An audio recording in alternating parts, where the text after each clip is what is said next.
To always get the latest Game Tea, do not forget to follow us on social media. You can find us on Facebook at The Game Tea Podcast, and you can find us on Twitter at Game Tea Podcast X. We post memes, gaming news, retweet friends of the pod, and of course let you know when new episodes are available for your listening pleasure. Links are all available in the description of this episode, so check them out after the show, and thank you so much for listening to the Game Tea Podcast.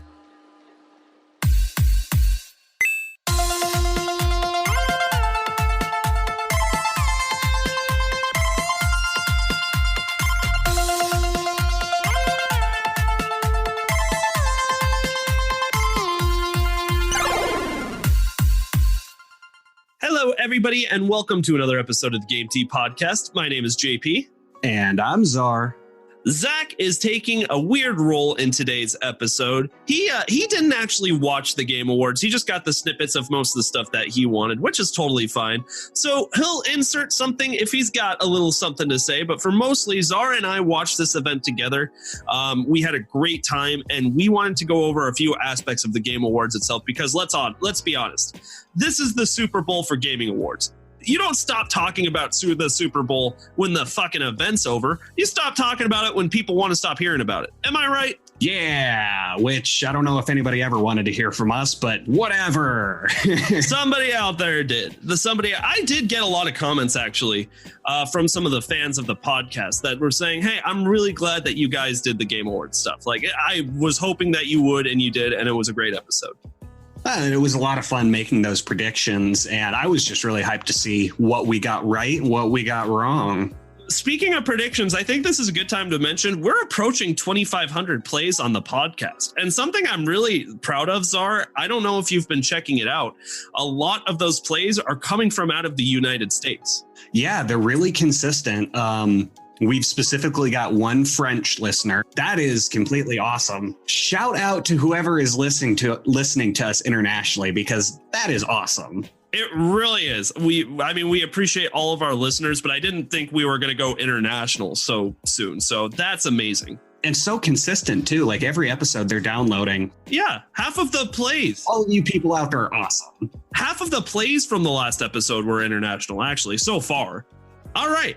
So what are we doing today to talk about the Game Awards, Czar? I got a little itinerary there. What are we doing today? So first, we're going to go over what predictions were right, where we voted in the correct docket, where we were wrong. Then we'll kind of cover some big game announcements that we didn't have time for in the articles on Wednesday. Talk about some cameos because there were a lot of cool people at this event. Well, not at the event, but everybody zoomed in. We'll get into that all soon enough. Oh, yeah, there's a lot to see. There's a lot to be said. And then we'll kind of conclude the episode with talking about how the event overall went. You know, I mean, it's been really different this year. The Game Awards taking place during COVID. So yeah, it was a little bit different. It was very different. We'll get into it, like you said. But for the record, I think that they did a fantastic job working with what they had. I mean, yeah, that's really end of the day. They did everything they could with all of the resources available to them, and we still got our Game Awards. We did. We got our Game Awards, and it was a good event. There were lots of surprises and lots of cool things. So you know what? I've got it in front of me, Czar. Should we start with what predictions we had that were right? Yeah, let's focus on the positive before talking about how stupid we are. You're damn right. Now, to be fair, we voted in 22 categories at the Game Awards. We skipped all of the esports and like content creator of the year. So we voted in 22 categories and we got 11 right and 11 wrong. So literally we're only 50% stupid. Hey, are we right? Are we wrong? Who knows? Flip a coin and find out. Whee! Voting is fun. Yeah. All right. So we're just going to go category. Let's start with the boring stuff. What were we right on? Best narrative went to The Last of Us Part 2. No surprises there. I mean, like every game that were in each one of these categories, it could have been anybody, but with best narrative, I mean, I think The Last of Us Part 2 at least deserved that award. Oh yeah, and get used to hearing us say The Last of Us Part 2 because they kind of stole the show. Yeah, you're not wrong at all. You're really not. Games for Impact was given to Tell Me Why. Best ongoing was No Man's Sky. I really, really appreciated that because even the guy up there who was like there for No Man's Sky, he even didn't see that coming. I saw like a spit take of him. He was like drinking a beer or something, and they're like, No Man's Sky. And he would like, he sets his Corona down as soon as they say No Man's Sky. He didn't even see that coming. I am so proud of No Man's Sky for winning that award, man. Congratulations. I was really hyped about being right about that because they honestly deserved it. They really did. So congratulations to you guys. Best Hades. Oh, shout out to Zach because Hades won this guy. Very well deserved. Yeah, it was the best indie. Best mobile game, Among Us, obviously. Yeah, we didn't even have to have a discussion on that. Everybody just knew. I will say, though, that I was the most giddy I saw upon watching anybody receive the award was the Among Us crew, because I think the girls started to cry. They looked just so unbelievably proud and excited to be there, which is refreshing because for most of these other people, you usually like, yeah, I got the award. I know I was up there. We get awards. But no, the Among Us team were genuinely so excited and happy to win that award. So congratulations to you guys. Yeah, and that's just because, it was originally 3 college kids just screwing around. They made a game and it just took off. And all of a sudden, people love it. Yeah. So it's really cool and really nice to see how humble they are and just excited that they were there and won. Absolutely. I 100% agree. All right. Best RPG went to Final Fantasy VII Remake. No surprises there either. Yeah, no, none at all. Best fighting game went to Mortal Kombat 11. Best family game, Animal Crossing. No surprise there at all. Yeah.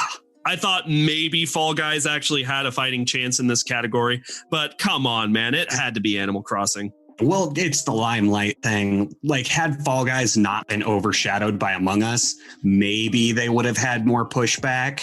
Yeah, but even then, I mean, Animal Crossing made such a cultural impact because of the virus that I think it was obvious to give Best Family to Animal Crossing. That's so true. Best Sim went to Microsoft's Flight Simulator. Awesome. Yes. Best sports game went to Tony Hawk Pro Skater 1 and 2. I didn't know if we were going to get this one right. I'm so happy it went to Tony Hawk Pro Skater. Yeah, we voted on Tony Hawk, and honestly, full disclosure, I did not think Tony Hawk was going to win, but that is so cool to see a skateboarding game that is a reboot of a skateboarding game from the 90s just trash the rest of the esports competition. Well, like we said, man, they really did go above and beyond in this reboot. And with these sports games, you just don't see enough that's different between the iterations that occur annually. And Tony Hawk's Pro Skater, it was different enough to make a big splash. And I'm really happy to see it win that award. Absolutely. And finally, the best multiplayer game of the year went to Among Us. Again, no surprises. Yeah. Okay, that's where we were right. Where were we wrong? All right, so best game direction. We voted Final Fantasy VII Remake, and it went to The Last of Us Part 2. Yeah. I mean, we even talked about, we were kind of on the fence between Last of Us and Final Fantasy. Mm-hmm. It was actually a lot of Zach's discussion about The Last of Us Part 2 and how he felt Final Fantasy VII Remake went that made us, inevitably go in the direction of Final Fantasy VII Remake, but I thought it should have gone to The Last of Us Part 2 in the first place. I'm personally not surprised that they got this award. Yeah, I don't think many people are surprised, especially with the sheer abundance of awards that The Last of Us took home. Best art direction, we voted Ori and the Will of the Wisps, and Ghost of Tsushima won it. Our commentary on that was we'd rather see best art direction go to something that's personally stylized instead of something that went for realism like Ghost of Tsushima did. I stand by that, though, because in 3 years, Ghosts of Sushi is going to, it's not going to look like it does now. It's going to look it's still going to be goddamn gorgeous, but it's not going to be as gorgeous. And that's just lost to the test of time when you go for realism. That you are 100% correct. It's not to say that Ghost of Tsushima didn't look outstanding and that it's not going to continue to look outstanding, but you're 100% right. Over time, it's gradually going to start looking worse and worse. Whereas like the art style of Ori and the Will of the Wisps is timeless. Yeah. You know, like it's going to hold up because of the way it's stylized. Absolutely. Although I will say I'm really happy that The Last of Us did not win this category and it did go to just a visually stunning game. Like the foliage that you've talked about before. Oh, just yeah. Running through the leaves and the trees. It's so pretty. Yeah, absolutely. So, and I mean, I even remember us making a case that like Zach was actually, again, the person that made the assertion like Ghost of Tsushima, though. And I'm like, he's not wrong. I really felt like it should have gone to Ori, but like, this is one of the times where we were wrong and I wasn't necessarily like upset or mad about it, you know? Yeah, definitely. Best score in music. We also wanted this one to go to Ori and the Will of the Wisps. Instead went to Final Fantasy VII Remake. Again, not that upset. Any one of the games up there should have earned this award. It's true. Yeah, that one was a big toss up. Best audio design. We wanted to see Resident Evil 3. We actually had a really great discussion about like how horror games and the audio design that went into that, which was actually made by you. Yeah. Yeah, you said like if you think about it, horror games like Resident Evil 3 set the bar of what audio design should be like, and we agreed with you, which is why we thought it should go to Resident Evil 3. But again, this one had to go to The Last of Us Part 2, which for the record did have phenomenal audio design. And you even brought up the point that Last of Us Part 2 could be compared to Resident Evil 3 in that kind of audio horror aspect. Right. Where The Last of Us, yeah, it's more action adventure-y, but it is a game about zombies and like sneaking around in the dark in a lot of aspects. So you do get those similarities in sound quality. I still stand by what we voted on. I still think it probably should have gone to Resident Evil. But who am I to say when The Last of Us steals the show? Yeah, you're absolutely right. And there's really nothing I can add on to that because you're absolutely right. And that's where this gets like so tricky talking about these things, right? Is because like the reason why each of these games are on the docket is because it really could go to any of them. They all deserve that award. But in a presentation where The Last of Us Part 2, like you said, stole the show, I would have liked to see some more diversity amongst categories like this. Not to say The Last of Us Part 2 didn't deserve it, just that it would have been cool to see Resident Evil 3 get something. And that's exactly how we voted, too, because we even had a couple categories where we were like, well, we gave the vote to this game in this category, so maybe we should give it to a different game in this category. That's a little bit of like unbiased shuffling of votes around on our part. But I mean, it doesn't make it any less valuable that The Last of Us does excel in all of these categories and actually did win most of these categories. 100%. Okay, best performance. Now, this was a category where I was actually a little surprised. We voted on Najee Jeter, who was Miles Morales in the new Spider-Man game. But I also wanted it to kind of go to Ashley Johnson, who played Ellie in The Last of Us Part 2. It didn't go to either of those people. No. It went to Laura Bailey, who played Abby in The Last of Us Part 2. Now, that was surprising. Yeah, that kind of shocked all of us, I think, because, yeah, we had that in-depth discussion about it going to Miles Morales or Ellie. And we had Ashley in there right at the beginning, but we're like, yeah, she just didn't have enough limelight. The game's not really about her. Ellie is more emotional, which, I mean, is all subjective. Like, that's just our opinion. But it's just crazy how we were completely wrong in this category. Yeah, we really were. I mean, like, I don't think we were that far off base because The Last of Us Part 2, I made the comment that what sells games like that is the voice acting. And, again, that's not to say that Laura Bailey didn't do a fantastic job, just that I thought there were other people who were slightly more worthy of that award. But you know what? At the same time, I think this was Laura Bailey's big splash with the main character in any video game. So, you know what? Whatever. If she got the award, I guess in the end, I'm not that upset. To be honest, I'm not terribly upset about any of the games or people getting these awards. It's just more surprising than anything. Oh, absolutely. Because every award that was given out was well-deserved. 100%. Yeah. Like everybody who won their categories deserved to win those categories. And that's not to say, though, that all of the other contenders didn't deserve it. But that's what happens when you have an award ceremony. Somebody has to win, and this is all determined by gamers themselves. So if gamers think that it really should go to Laura Bailey, then hell, it should go to Laura Bailey. Absolutely. All right. Best community support. We voted for No Man's Sky, and instead it went to Fall Guys. Not mad. Fall Guys deserved that too. It's true, but it's just really kind of... It's funny how backwards that is, because for best ongoing, we did give it to No Man's Sky. They won. But best community support, I still feel like should go to No Man's Sky, just because of how the fans revived that game and like encouraged the game developers to fix the game. That's fair. Give up on a game and it saved it. Like, you can't have much better community support than that. Yeah, you know what? You're absolutely right. I agree. And that's what we said when we voted for No Man's Sky. But, at the same time, Fall Guys, that's the only award that they won. That's the entire time. You know what? And I wanted them to get something. I know that Fall Guys wasn't our pick in any of the categories we voted for, but I am glad that they got something. That's fair. They had a little bit of limelight. They deserved an award. They just got overshadowed. And something I didn't mention between the Among Us Fall Guys issue is I think that the shelf life of Fall Guys is much better than the shelf life of Among Us, if that makes sense. I think Among Us is definitely more culturally popular, but that means it's going to die down pretty quickly. Maybe not, though, because there was some Among Us news at the Game Awards, but we'll get into that later. That's fair. That's 100% fair, and it was just my opinion.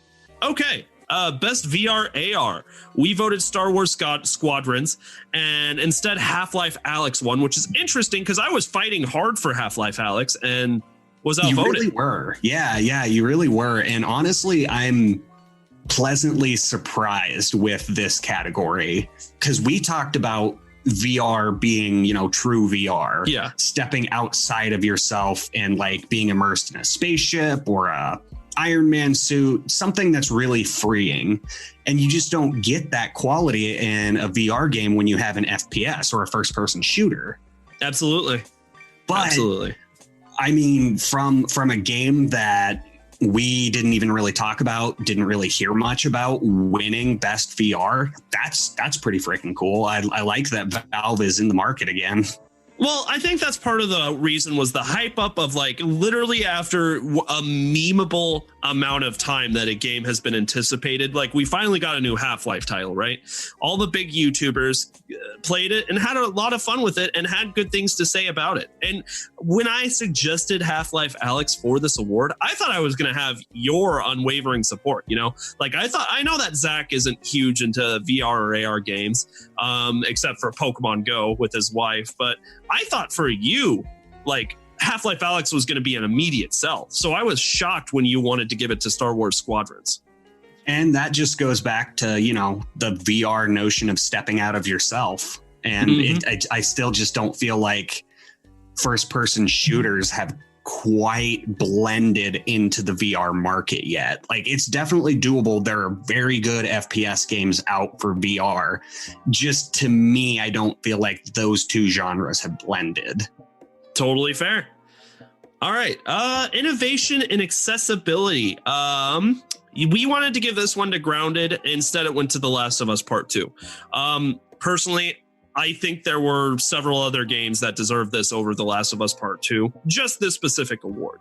I agree. And I was a little bit mad about this at first because I was still in favor of Grounded. I thought as far as innovation goes and new content, like this was completely out of left field. Nobody has really seen a game quite like Grounded.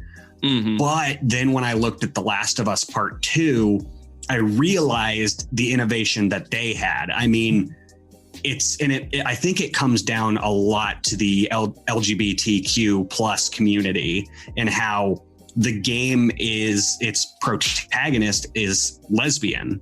she is a lesbian and there is, trans representation in the game. And I think that is more of the innovation that they were looking at, because that is still a very new concept. And I mean, to us in like our generation, we don't even see that. We just see a badass protagonist. But stepping outside of the picture, it is a pretty big deal having that representation so abundantly in such a AAA title that just destroyed the market and cleaned up at the Game Awards. So I'm still upset that Grounded didn't win, because I still feel like Grounded deserved it.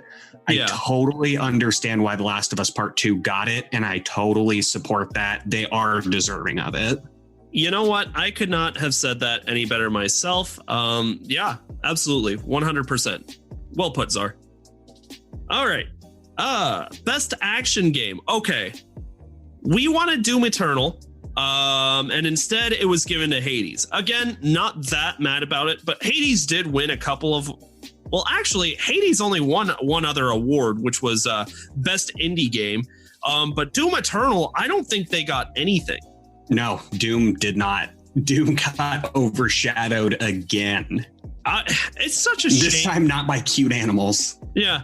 I genuinely think like Best Indie definitely deserved to go to Hades, but Best Action Game, I mean, Doom Eternal, I really felt like deserved that award too. I know that upon release, it got overshadowed by a fucking animal walking simulator, but Doom, like this would have been like the way to kind of give Doom something for its amazing team that made a truly special game, and it got overshadowed.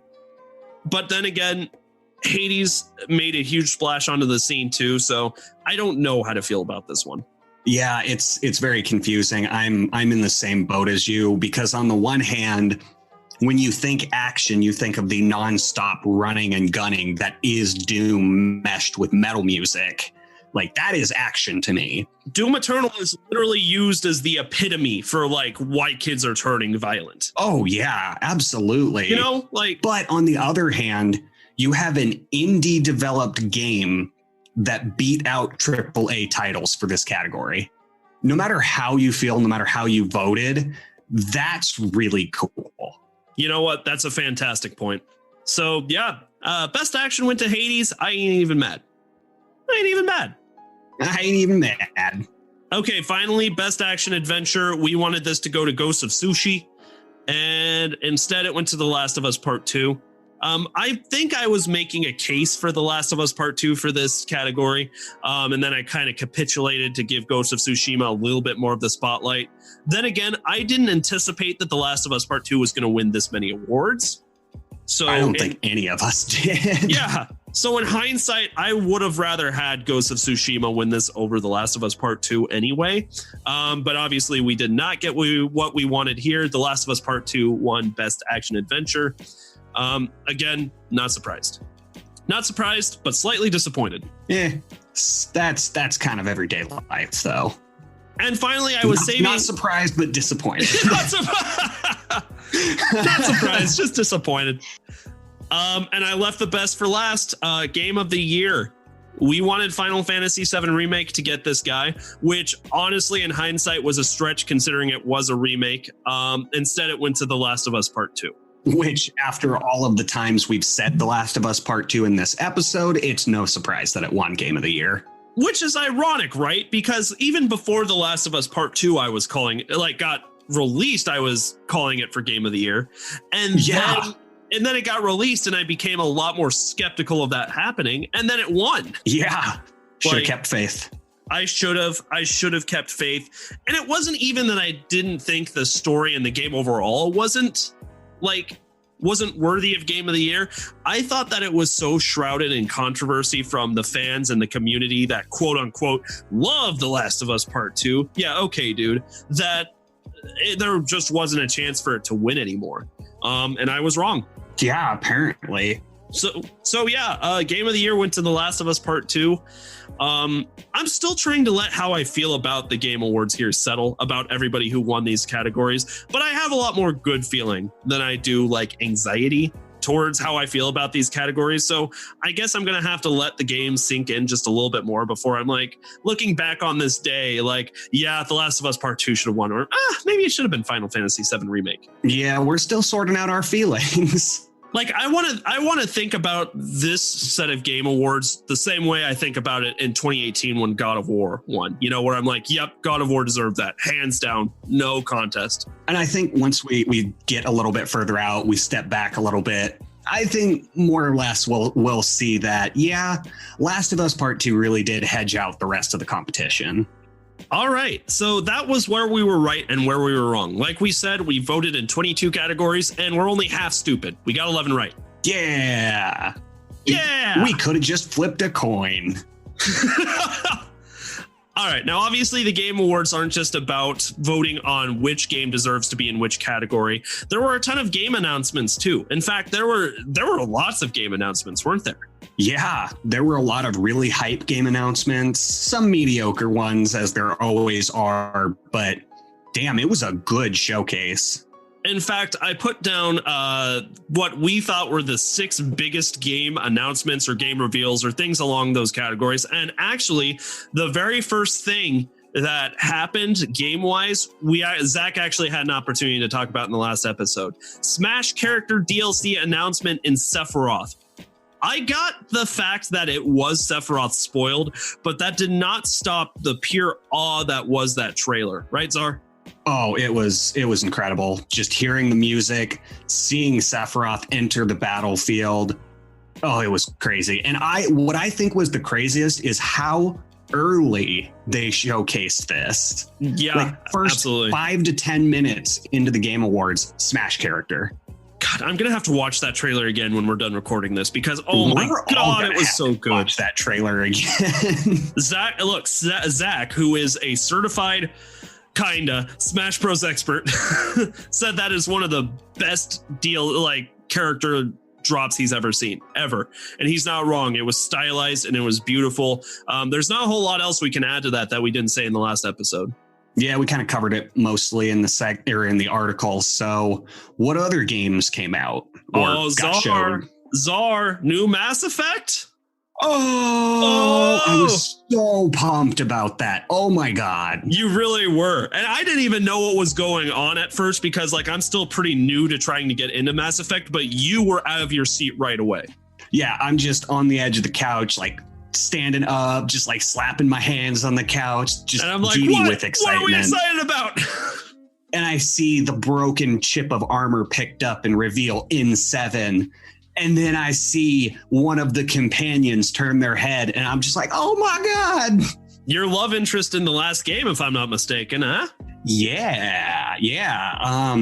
Oh man, I'm mad at myself because I cannot think of her name. I am going to quickly research this so I don't look stupid.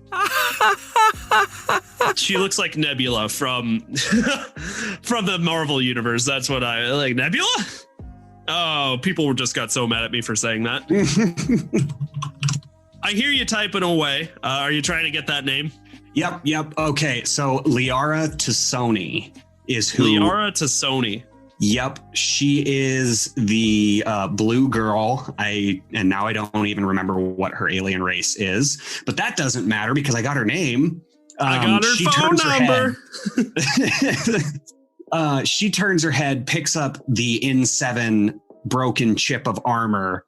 So clearly they're searching for Shepard. Very cool. And I mean, this was the news that we were expecting after N7 Day when, we were actually speculating that we would get no new Mass Effect news for years to come. And then we get this little teaser trailer. Mm-hmm. Oh, it was beautiful. I am so excited for the future of Mass Effect. Now, not all of the game announcements were great, right? Now, obviously, a very, very profoundly important character to you got a little bit of a weird announcement in a game we kind of hate. I don't know if you heard about this, Master Chief in Fortnite. You had to bring this up. I had to. Look, if my boy Kratos got ruined, I have to fuck with you too.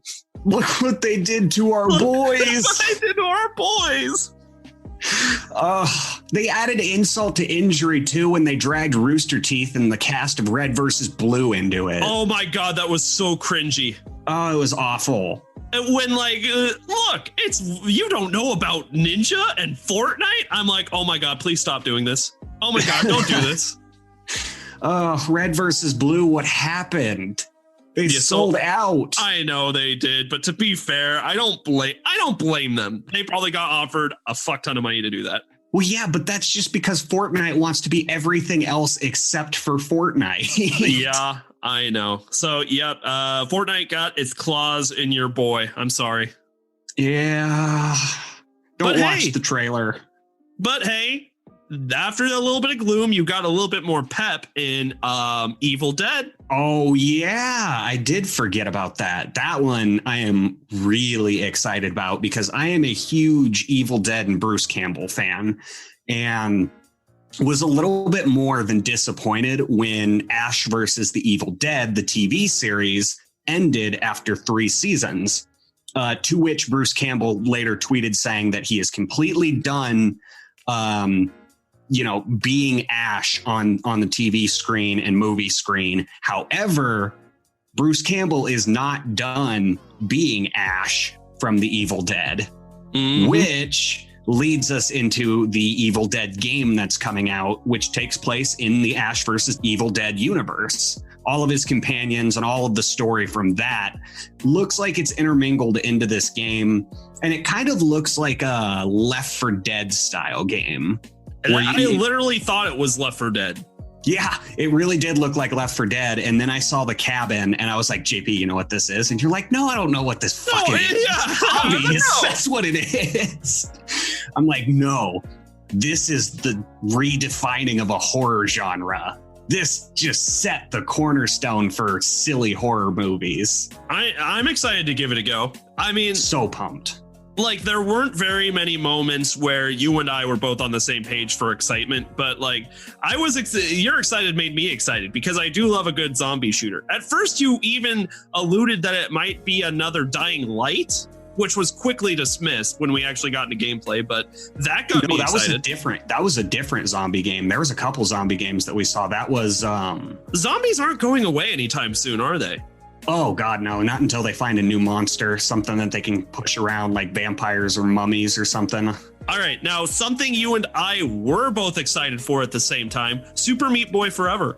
Yeah, we haven't seen Super Meat Boy in a long time, and all of a sudden here he was at the Game Awards. I played Super Meat Boy on a complete whim. It was free on the PlayStation Store years ago, like 5 years ago. But I spent back on the PlayStation 3.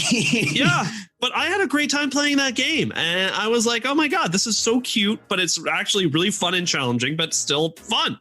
I did not have a good time playing this game, but it was still fun. Rage quit. And that's just because it is incredibly rage-inducing. You know what? I'll give that to you, but I kept my cool for most of Cuphead, so I can handle Super Meat Boy. Yeah, you're good at these games. I have lost many controllers to the drywall. Oh, damn you, drywall. Okay. Now, the last game announcement that was more comical than exciting, Vin Diesel and Ark. You want to see Vin Diesel in the Croods? The Croods. The whole time we were waiting for good old Vin Diesel to say something because we're just like looking back and forth at each other. We're like, that's fucking Vin Diesel. There's no way that's not Vin Diesel. Is that Vin Diesel? And then he talks. I'm like, yep, that's Vin Diesel. We live in an era where actors are becoming more and more prominently video game actors. Take our boy Keanu Reeves coming into Cyberpunk. Vin Diesel entering the ring. I'm excited for that. The motherfucking pacifier himself. So yeah, Vin Diesel and Ark. And there were a ton of other... That was actually a really cool announcement too, because it wasn't just the new Ark game, which is Ark 2. Not even really going to go into what Ark is because that's a whole other spiel. But they also announced an animated TV series for Ark at the same time. Yeah, and that's right. And it's got such voice actors as Vin Diesel and Gerard Butler. Gerard Butler, really? Yeah, somehow Gerard Butler made it into this animated video game TV show. Okay, we've got a show. Yeah. I remember. It's completely anime, but looks phenomenal, and it looks really bloody too. I can't wait. I can't wait to check that out. Sounds like it's going to be awesome. Hell yeah. But speaking of actor cameos. Yeah, we had a ton. We had a ton of cameos. So there must have been like 20 different people. To be honest, I didn't know everybody, but I do know who I was the most excited to see. So let's run down that list. Well, and it was really cool how they did the cameos, because for every year at the Game Awards, they get a developer or like some really notable figurehead that announces each category. And they did that same thing during this Game Award, but everybody was over Zoom. Yeah, although we did have the overall host of Jeff Keighley, who killed it. He did a wonderful job. He always does. Every year. I like him. He seems like a really humble guy. He seems to really enjoy what he does. One of the most. What the hell does he do the rest of the year, though? Technically, his title is gaming journalist, but he's like the name in game journalism. Like, he's made a huge splash for himself. He's very big in the industry, and as opposed to other people who I think kind of have a little bit of, ooh, I'm a game journalist. He really seems like a nice, humble guy. Constantly talks to people in the industry. I like him a lot, and he did a really good job of hosting. Oh yeah, as he does every year. Okay, a few of the biggest cameos. Let's start with our boy Jacksepticeye. Oh yeah. Not much to say here. Jack is no stranger. His actual name is Sean. Sean's no stranger to showing up at events like this. What were you saying earlier about like something about the audio and video quality? Yeah, it was really weird, because since everything was done through Zoom, everybody was on their computers, but nobody used proper audio equipment. Everybody just... Oh my God. Yeah, everybody sounded like they were coming in from their laptop speakers and they were using their laptop webcams. Yeah, you're totally right. I noticed that. Jacksepticeye and one other notable celebrity who we'll talk about in a bit, they were the only people who had more like anything close to crisp audio, which was just absolutely stunning. How do we have a roster full of people that are known for being in the audio, video, gaming industry have literally the worst webcam and audio setups I've seen in my entire life? Right. And okay, I'm not to take shots at any creators. Everybody is phenomenal at what they do. But as a comparison, Jacksepticeye talked later in the ceremony and was crisp. His video was amazing. Everything was perfect. It was like watching his YouTube videos, as it should be. Then earlier in the awards ceremony, we see Dr. Lupo. Oh. And his audio and video was shit. He does the exact same thing as Jacksepticeye, yet he came in choppy. His visual was just glitchy. It was not pretty. I totally agree. And I mean, that's standard. You'd think, everybody, or at least the people who are content creators, would have secured their audio equipment. You're 100% right. I mean, these are, like we said, people in the industry. They've been doing this for a while. They know what should look and sound good.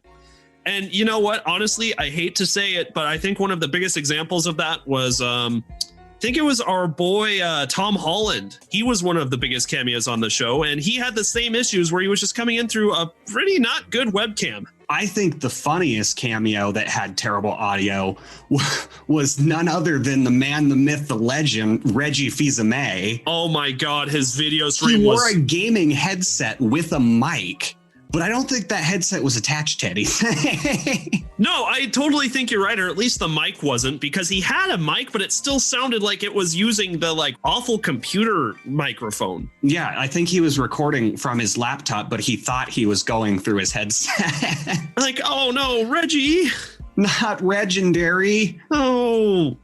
All right, so obviously the audio and video quality for everybody. Like, look, I get it. We're doing the best that we can in the middle of the COVID crisis. And for what it's worth, for these people to make an appearance at all and to make the event as special as they can when they can't even come in, like, I appreciate that. And I think they did a good job for what they had. But absolutely, just something to mark down.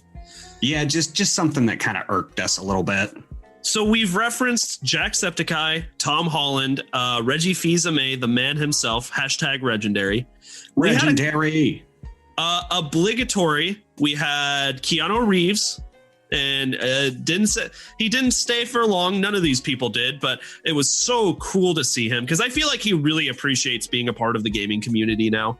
I think he does too. And I guess back to the audio thing, his audio was good as well, but I think that was pre-recorded because he was just sitting in a chair. Like it looked like it was in front of a camera. Mm-hmm. So Absolutely. I guess pre-recorded was the way to go for audio. A couple other people, Troy Baker was there. That was cool. Oh yeah. Brie Larson. It was kind of cool to see her, but I don't really know what she was doing there. Yeah, that was Okay, my absolute favorite cameo. I'm huge into punk music, into grunge music. Eddie Vedder from Pearl Jam came to sing the song that was featured in The Last of Us Part 2. I didn't even know that he was the one who wrote that song. And that's only because Joel was the one singing it. Oh my God. Which is amazing. I love Eddie Vedder. We saw Joel. We did. Yeah, he made an appearance too. The actor who voiced Joel.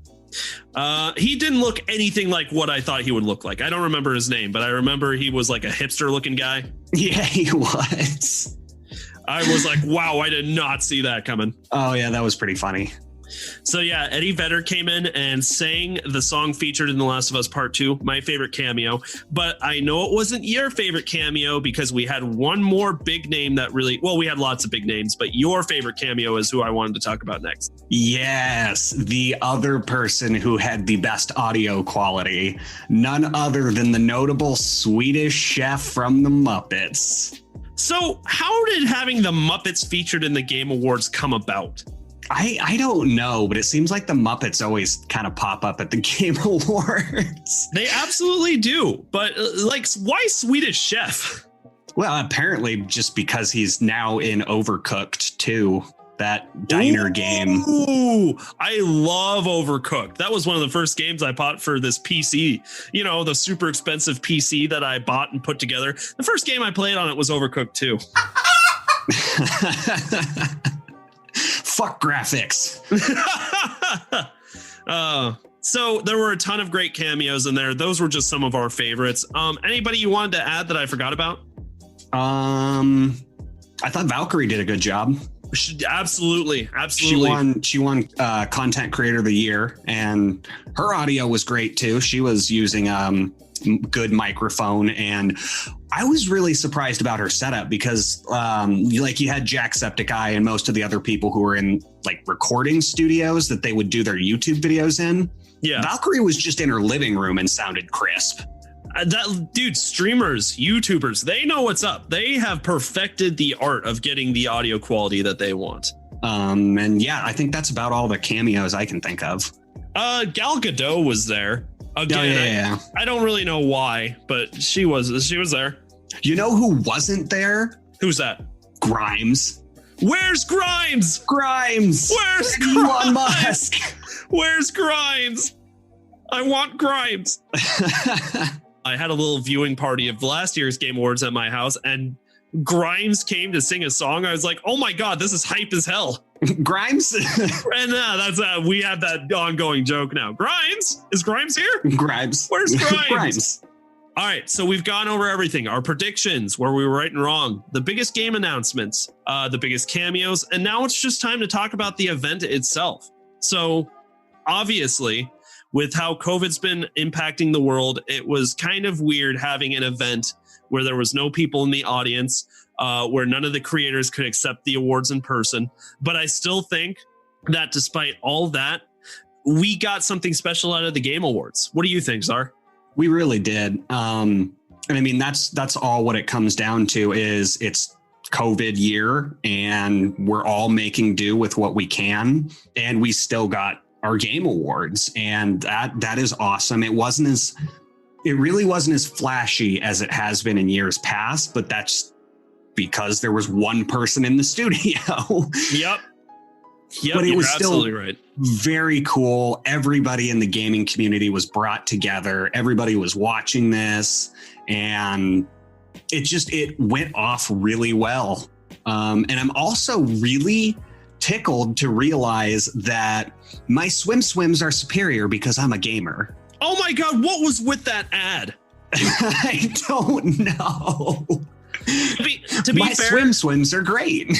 I know that they did it ironic. It was actually a pretty funny commercial. Like, as a gamer, you know that you have superior genes. I was like, that is hysterical. Just people like getting their blood drawn and like weird clones being made. And then there's just this guy who's sitting and like, I think he's got his shirt off and he's like, my swims are superior. Yes, buddy, your swims sure are. So I feel like the gaming awards are usually pretty unbalanced between like game announcements and like the actual like giving time to go over the awards and like giving, you know, like a little time of the creator and the winners of these awards, like a little time to speak. I feel like it's always been a little unbalanced, and I didn't think this particular event was an exception to that rule. What do you think? No, it's pretty much standard as it has been. You know, people accept the article or accept the award, and then they go on a spiel a bit for it. But I think it was really kept concise this year. It really felt like the Game Awards moved a lot quicker than years past. Yeah, it really did. But it still kept the same heart that you've come to expect from the Game Awards. It had a lot of meaning. It had a lot of impact. A lot of the ads were like for the better. It was gamers coming together in times of pandemic, just sharing the love, sharing all things games. And I actually mentioned this before when we were talking about the Among Us team, but it's really refreshing when you see these AAA creators, not to say that, they were like, yeah, I thought I'd win this award. They didn't necessarily have that. Like when The Last of Us 2 won half of the awards, the guy still seemed humble about it, but except towards the end when he just like kind of had that casual look like, yep, I'm just swimming in trophies. Yeah. Okay. Yeah, I agree with you on that. But the Among Us team, like these smaller teams, like I said, the girl on the team was like crying. She seemed just so unbelievably ecstatic and excited to be in that moment. That's my favorite part about watching these events are like being able to really give credit where it's due to the people who work so hard on these games that we enjoy and take for granted sometimes. It was a humbling experience. I really enjoyed watching them accept their award. Absolutely. Overall, this event went off perfectly, and I am so happy to be a part of the gaming community. It's been a great time to be a gamer for a while. I know that 2020 has been so shitty in almost every other aspect of all of our lives, but gaming stepped up, and I know partially because they saw an opportunity, but really, I mean, like the developers who have been forced to work from home to work on these projects that they've been working so hard for. It's a great time to be a gamer. Oh, absolutely. And I mean, it was very clear that this whole event had a lot of heart and a lot of soul, and every emotion was real. I think that's it, man. Another Game Awards in the history books. Very thanks for letting me come over and watch it with you. It's always more fun to watch it with friends. I agree. I mean, I absolutely agree. I can't wait until we see next year's Game Awards, and I can't wait until the Game Tea podcast reports on next year's Game Awards. Oh yeah, 2021 is going to be just a big celebration because we should hopefully be done with the coronavirus since then. So every event's going to go hard. Every event's going to go hard. Not only that, but all of the next gen consoles will be a year out, and they'll have a year's worth of games. So next year's Game Awards could be pretty huge. Pretty good point. Very good point. All right, man. I think that's it. Nice work on getting those predictions. We had a great time talking about the Game Awards. I had a great time watching them. I think it's time to put this one behind us. So with that being said, thank you all so much for listening to another episode of the Game Tea podcast. We'll see you in the next episode. You just got your Game Tea. Bye. Bye. God damn it. If you like what you heard today and you're looking for more ways to get your game tea fix, check us out on Patreon. With bronze, silver, and gold tiers starting at $2 a month, there are several incredible rewards you can receive for supporting the show, such as a follow from us on Twitter, access to a monthly Q&A session, an invitation to our private Discord server, and even bonus episodes of the podcast only accessible to patrons. Your donations will be used to make the show even better. The link to Patreon is in the description with our social media, so go check it out. Once again, thank you so much for listening to the Game Tea Podcast.